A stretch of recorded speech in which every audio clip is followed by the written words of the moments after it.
اعوذ باللہ من الشیطان الرجیم بسم اللہ الرحمن الرحیم۔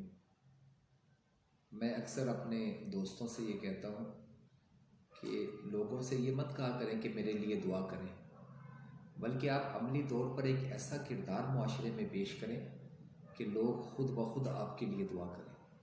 جب آپ کسی کا بھلا کر رہے ہوتے ہیں، بھلائی کسی کے ساتھ کر رہے ہوتے ہیں، تو اس کی زبان کھلے یا نہ کھلے اس کے وجود کا ایک ایک اعضا آپ کے لیے دعا کر رہا ہوتا ہے۔ اور جب آپ کسی کے ساتھ برا کر رہے ہوتے ہیں تو اس کے وجود کا ایک ایک اعضا آپ کے لیے بد دعا کر رہا ہوتا ہے۔ جب آپ کسی بھوکے کو کھانا کھلا رہے ہوتے ہیں تو وہ کھانا کھلانا ہی آپ کے لیے دعا بن جاتا ہے۔ جب آپ کسی مصیبت زدہ کی مصیبت کو دور کر رہے ہوتے ہیں تو اس مصیبت کو دور کرنا ہی آپ کے لیے دعا بن جاتا ہے۔ جب آپ کسی کی راہ میں بچھے ہوئے کانٹے صاف کر رہے ہوتے ہیں، ہٹا رہے ہوتے ہیں، تو ان کانٹوں کا ہٹانا ہی آپ کے لیے دعا بن جاتا ہے۔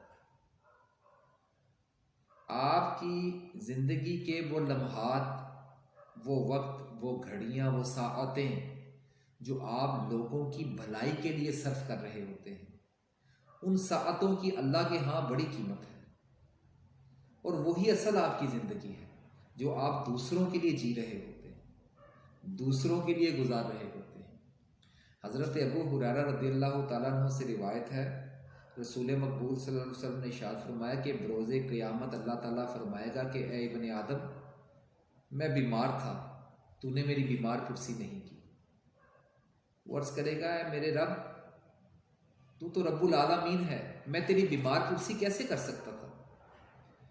اللہ فرمائے گا کہ فلاں شخص بیمار تھا، تو اس کی بیمار پرسی کرنے کے لیے نہیں آیا، حالانکہ اگر تو آتا تو مجھے اس کے قریب پاتا۔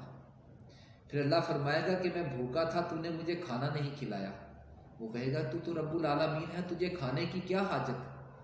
اللہ فرمائے گا کہ فلاں شخص نے تجھ سے جو کھانا مانگا تھا، کیا تو نہیں جانتا کہ اگر تو اس کو کھانا کھلا دیتا تو اس کا اجر مجھ سے پاتا؟ پھر اللہ فرمائے گا کہ میں پیاسا تھا، تو نے مجھے کچھ نہیں پلایا، میں نے تجھ سے پینے کے لیے کچھ مانگا، تو نے مجھے نہیں پلایا۔ وہ عرض کرے گا کہ تو رب العالمین ہے، تجھے پیاس کی پینے کی کیا حاجت؟ اللہ فرمائے گا کہ جس فلاں شخص نے تجھ سے پینے کے لیے کچھ مانگا، تو نے اسے پینے کے لیے کچھ نہ دیا، اگر تو اس کو پینے کے لیے کچھ دیتا تو اس کا اجر مجھ سے پاتا۔ تو جو آپ کی زندگی کی ساعتیں اور جو گھڑیاں آپ لوگوں کی بھلائی کے لیے صرف کر رہے ہوتے ہیں، وہ اللہ تعالیٰ کی بارگاہ میں اکاؤنٹ ہو رہی ہوتی ہے۔ وہ عمل آپ اللہ کے لیے کر رہے ہوتے ہیں۔ جیسے آپ حضور نبی کریم صلی اللہ علیہ وسلم کی جتنی بھی تعلیمات ہیں، آپ انہیں اٹھا کر دیکھ لیں، اس میں آپ کو حقوق العباد ہی کا درس ملے گا۔ لوگوں کے ساتھ اچھے معاملات، اچھی اخلاقیات ہی کے بارے میں درس ملے گا۔ جیسے رسول مقبول صلی اللہ علیہ وسلم نے ارشاد فرمایا، جس کا مفہوم ہے کہ وہ شخص ہرگز کامل مومن نہیں ہو سکتا جو خود پیٹ بھر کر کھانا کھا لے اور اس کا پڑوسی بھوکا رہے۔ پھر دوسری جگہ پہ ارشاد فرمایا کہ تم میں سے کوئی اس وقت تک کامل مومن نہیں ہو سکتا جب تک وہ اپنے دوسرے بھائی کے لیے بھی وہی چیز پسند نہ کرے جو اپنے لیے پسند کرتا ہے۔ دین میں عبادات 10% ہیں، 5 گھنٹے 5 نمازیں ہیں ایک دن میں، 2 گھنٹے میں میکسیمم پڑھی جاتی ہیں، باقی آپ کے پاس بچتے ہیں 22 گھنٹے، اس میں سے 8 گھنٹے نیند کے نکالنے پیچھے بچتے ہیں 14 گھنٹے۔ اب 14 گھنٹے آپ نے معاشرت میں گزار دیں۔ 90% دین میں معاشرت ہے۔ عبادات کے ساتھ ساتھ اپنے معاملات پر بھی غور کریں، اپنے معاملات کی طرف غور کریں، اپنے ارد گرد لوگوں کی طرف دھیان دیں۔ کوئی پریشان حال ہے، اس کی پریشانی کو دور کرنے کی کوشش کریں۔ کوئی مصیبت زدہ ہے، کچھ نہیں کر سکتے تو کم از کم اس کے مصیبت کو، اس کے غم کو، اس کے دکھ کو سن لیں۔ اس کا دکھ سننے سے آدھا دکھ اس کا کم ہو جائے۔ آپ کچھ نہ کریں اس کے لیے، مگر کم از کم اس کی بات کو توجہ سے سن لیں۔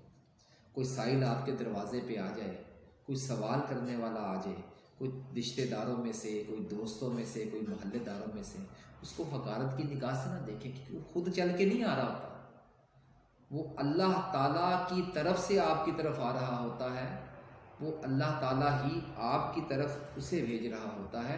اس کو غنیمت سمجھیں، اس کو اللہ کا کرم سمجھیں کہ اللہ تعالیٰ نے اپنے بندوں کی حاجت روائی کے لیے آپ کو سبب بنایا ہے۔